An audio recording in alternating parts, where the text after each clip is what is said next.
Con gusto. Darío, buenas tardes. Buenas tardes, Julio. Muchas gracias por convidarme a tu programa.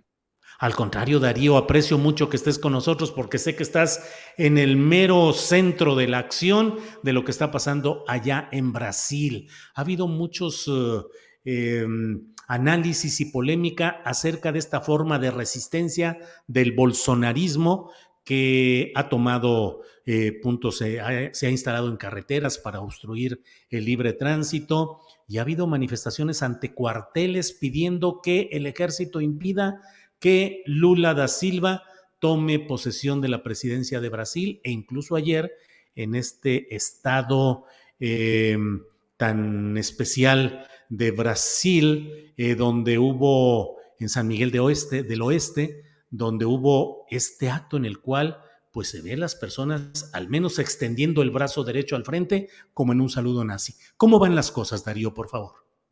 A esta hora, Julio, todavía hay un campamento de neonazis o de ultraderechistas instalado aquí en Brasilia frente al cuartel general del ejército, demandando que las Fuerzas Armadas realicen una intervención federal, que es apenas un eufemismo para decir un golpe de Estado, que tendría como referente, como jefe, al capitán retirado del ejército y ahora derrotado en los comicios del domingo pasado, Jair Bolsonaro. Sí, fueron desde el domingo cuando Lula venció por muy estrecho margen a Bolsonaro en el balotaje, donde obtuvo el 50,9% de los votos contra el 49,1%, hasta más o menos la noche de ayer. Brasil vivió, no sé si al filo de la democracia, pero momentos de mucha zozobra, hasta que el propio Bolsonaro, como quien fuera un capitán rebelde, algunos lo compararon con ello, apareció en un video vestido con una sudadera azul como la de los comandos militares, pidiéndole a sus insubordinados que dejen de bloquear las carreteras. Fueron centenas de bloqueos, Julio, y muy bien organizados, fueron estratégicos. No se trató de una multitud de personas, pero sí de personas ubicadas en puntos claves. Por ejemplo, interfiriendo en el tránsito entre las dos ciudades más importantes de Brasil, San Pablo y Río de Janeiro, o evitando el transporte de personas y de mercaderías que salen desde acá, desde la capital, que está rodeada por 4 carreteras federales. Algunos sospechan que en la organización de esto, y los que lo sospechan son fiscales, e inclusive un fiscal del estado de San Pablo lo dijo hoy con todas las letras, que aquí hubo una organización tal vez, con instrucciones de quienes saben de esto desde el punto de vista militar y logístico. Bolsonaro, tal vez. Por lo pronto, esa es una sospecha.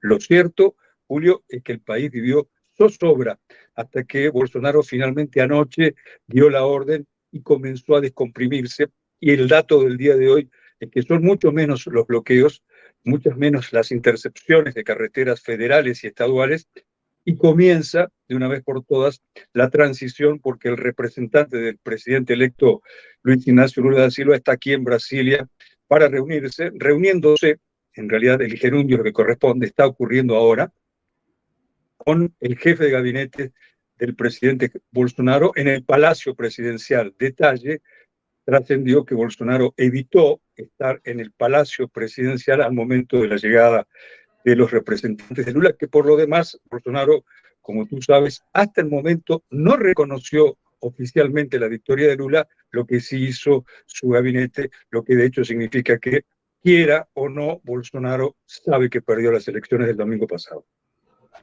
Darío, ¿y cuál es la reacción de los principales actores y factores políticos de Brasil ante el hecho de que se esté solicitando al ejército con manifestaciones frente a los cuarteles que impidan la llegada del presidente electo, al menos con los datos disponibles hasta ahora, y que no están impugnados, hasta donde yo sé, de Lula da Silva? Suena demasiado extremista el hecho de que haya gente pidiendo virtualmente un golpe de Estado, como lo has dicho, Darío.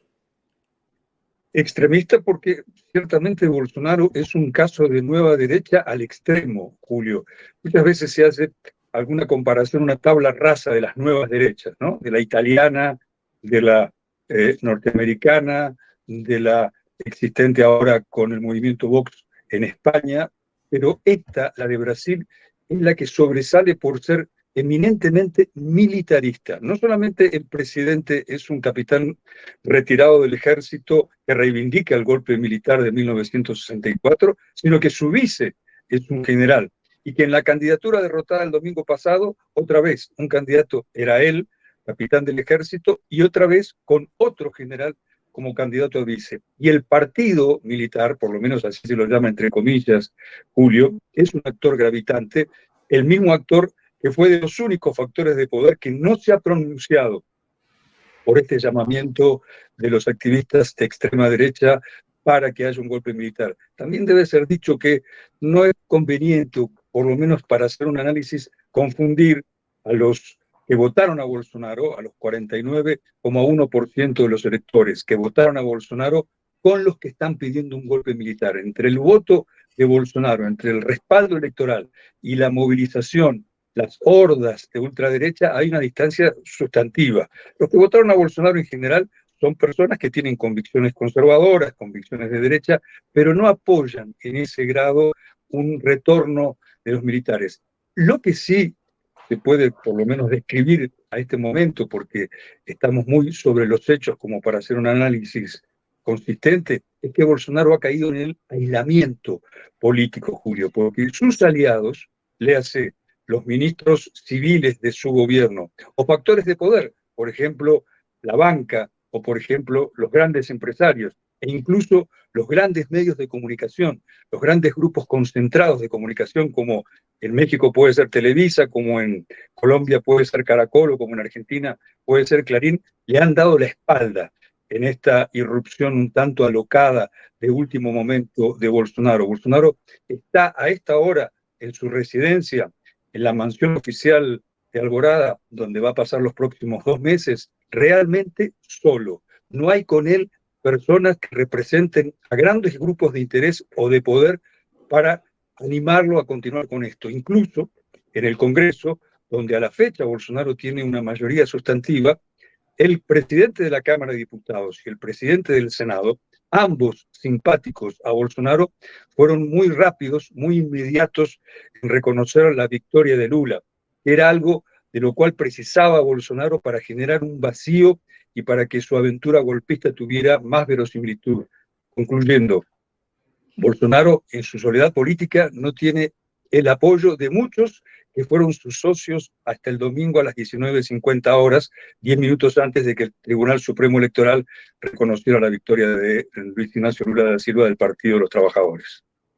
Estoy hablando con Darío Pignotti, corresponsal de Página 12 del Diario Argentino en Brasil. Darío, ¿qué significado? O sea, ¿qué es lo que pasó en este estado de Santa Catarina, en esta población de San Miguel del Oeste, donde videos muestran a personas extendiendo el brazo derecho al frente a la hora de cantar el himno?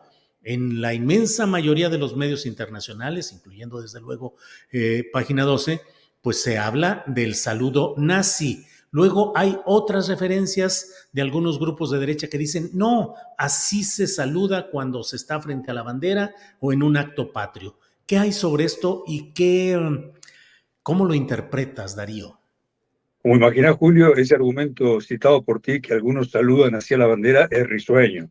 Fue un acto, un gesto nazi, tanto como que hoy el embajador de Alemania en Brasil y la Asociación Israelita Brasileña repudiaron el hecho y lo entendieron como un acto nazi. Antes de entrar al aire, escuchaba las palabras del presidente Andrés Manuel López Obrador y de alguna manera lo asociaba con esto. En Brasil, las actitudes racistas y las actitudes clasistas están a la orden del día.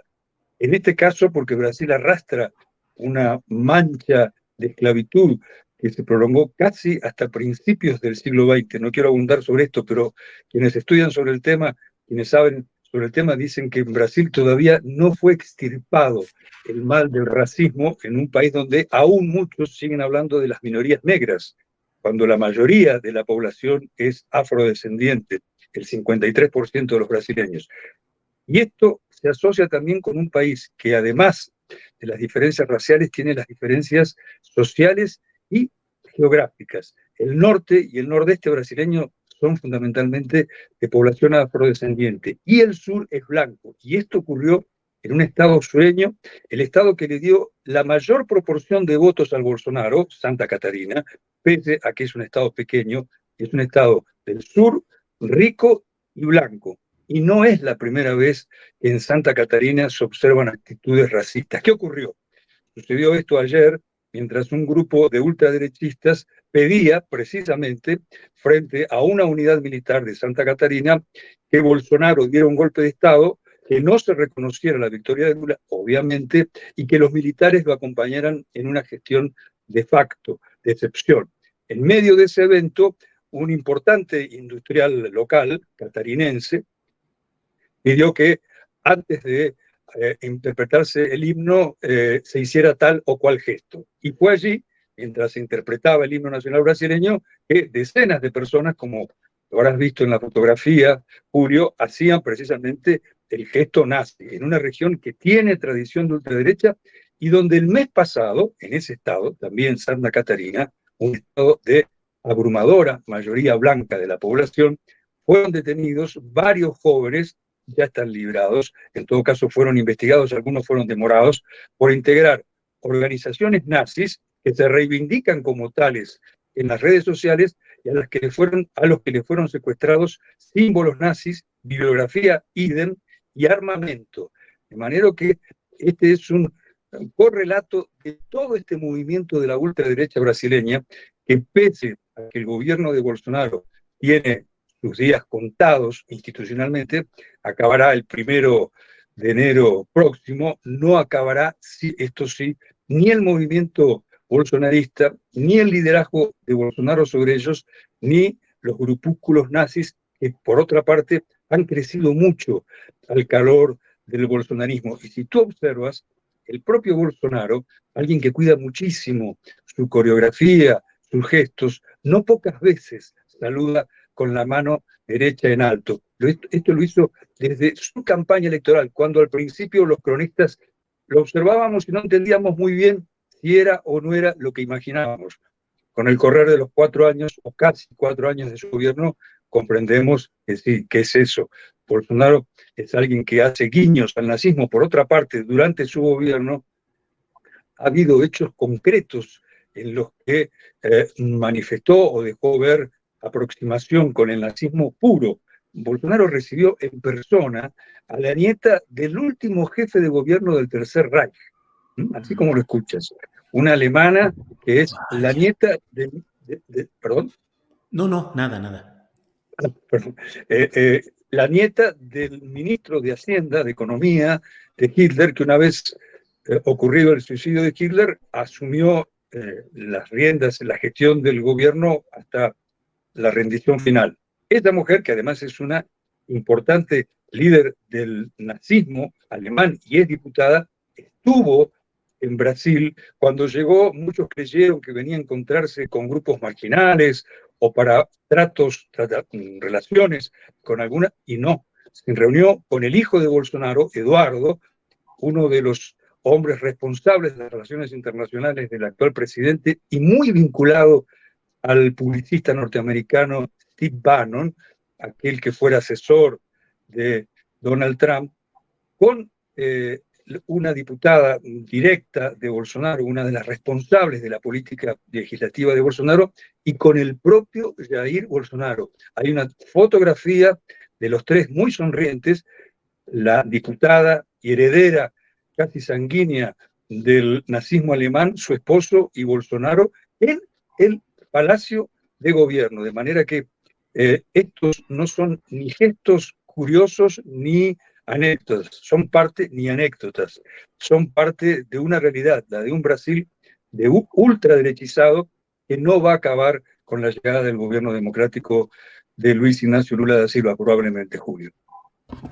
Darío, te agradezco mucho todo este análisis, reporte, los datos que nos compartes. Cierro solo preguntándote o comentando, ¿esto añade lo que estamos viviendo, esta exacerbación social, esta exaltación de los grupos de extrema derecha, pues añade dificultades a la de por sí complicada situación política de Lula da Silva, con un Congreso federal que no le es mayoritario a su favor y con estados importantes que son gobernados por sus grupos opositores. Complicado el camino institucional venidero para Lula da Silva, Darío. Definitivamente, Julio, Lula va a tener un camino complicado desde la hora cero, ya desde el día de hoy, cuando se inicia una trabajosa transición hasta el 31 de diciembre, no será sencillo, tanto como que el propio Lula, en la noche del domingo pasado, ante decenas de miles de personas que lo vivaban, un poco después de ser electo, él dijo con toda franqueza, Lula con ese estilo muy directo, muy popular, muy auténtico, su voz ronca y sus gestos de ex tornero mecánico, dijo, estoy muy contento, pero estoy muy preocupado por la transición. Y también, esto lo dijo Lula, probablemente por el gobierno que deberá llevar adelante. Tendrá un Congreso completamente adverso, tendrá un Bolsonaro atrincherado, queriendo no hacer oposición, sino desestabilizar, y tendrá factores de poder que difícilmente le respondan incluso dentro del Estado. Primero, las Fuerzas Armadas. Como decíamos al comienzo de esta plática, Julio, los militares no han dicho una palabra sobre las actitudes de los extremistas que piden su regreso. Y por otra parte, estos grupos minúsculos, los neonazis, que sí tienen vinculación con otros, por ejemplo, los parapoliciales, célebremente conocidos en Brasil desde la época también de la dictadura, cuando se los llamaba grupos de exterminio o escuadrones de la muerte. Pues esos grupos se han fortalecido durante los 4 años de Bolsonaro y nada indica que van a dejar de responder a su capitán. Puede ser que actúen como células dormidas o puede ser que actúen como conspiradores aquí o allá. Un dato que corrió por estos días y que por lo pronto es un rumor. Se ha dicho que se van a tomar medidas especiales o se van a reforzar las medidas de seguridad en torno del presidente electo Lula, quien ya durante la campaña comenzó a usar chaleco antibalas porque sus asesores de inteligencia así se lo recomendaron. Por tanto, Brasil sale de la deriva de la ultraderecha. Se pudiera decir en un análisis final que Brasil recupera la democracia, pero la estabilidad democrática todavía es un hecho por conquistarse, Julio. Vaya, vaya. Pues Darío Pignotti, a reserva de lo que desees agregar, yo aprecio mucho que nos hayas regalado parte de tu tiempo en esta complicación de tanta información galopante que está sucediendo en Brasil y como siempre te agradezco que hayas estado con nosotros, Darío. Julio, el agradecido soy yo y quedamos a la orden. Gracias, Darío Pignotti. Hasta luego. Gracias.